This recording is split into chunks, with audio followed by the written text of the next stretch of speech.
સાહેબ, મારામારીના બનાવમાં આરોપીઓની ધરપકડ કરવામાં આવી છે. શું મામલો હતો? આરોપીઓ કોણ છે? બેકગ્રાઉન્ડ છે?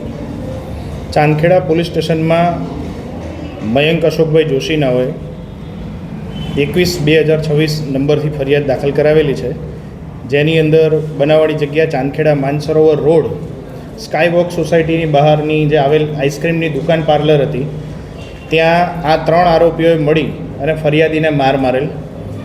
એ અંગેની ફરિયાદીએ દાખલ કરાવેલી છે. 3 આરોપીઓને પકડવામાં આવ્યા છે અને હાલ એ કસ્ટડી હેઠળ છે.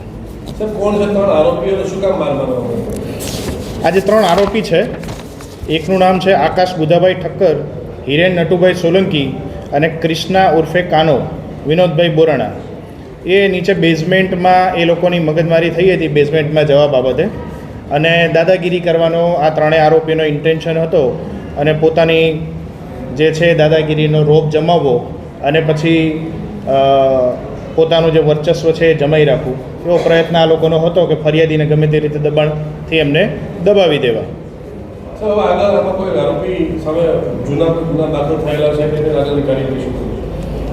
હાલ પૂરતા આ 3 આરોપીઓ વિરુદ્ધમાં કોઈ જૂના ગુના દાખલ થયેલા નથી. આ પ્રથમ ગુનો છે અને આગળ વધુ તપાસ ચાલુ છે. સાહેબ, ફરિયાદી આ કોમ્પ્લેક્સમાં કયા કામથી ગયા હતા અને આરોપીઓ છે તે ત્યાંના રહેવાસી છે કે નથી?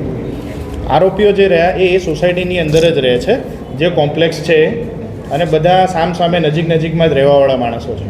સર, ખાલી પાર્કિંગમાં જવા માટે માથાકૂટ હતી કે પછી પાર્કિંગમાં આરોપીઓની બેઠક છે અને ફરિયાદી ત્યાં કોઈ જોઈ ગયા કોઈ વસ્તુ અને તેને લઈને વિરોધ થયો તો ત્યાં બનાવ એકચ્યુઅલી શું બને છે?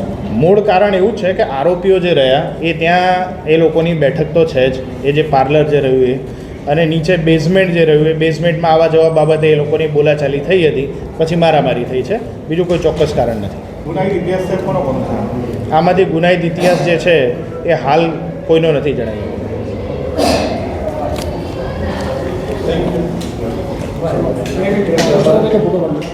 ના પાડી લઈ લો, આ લઈ લો.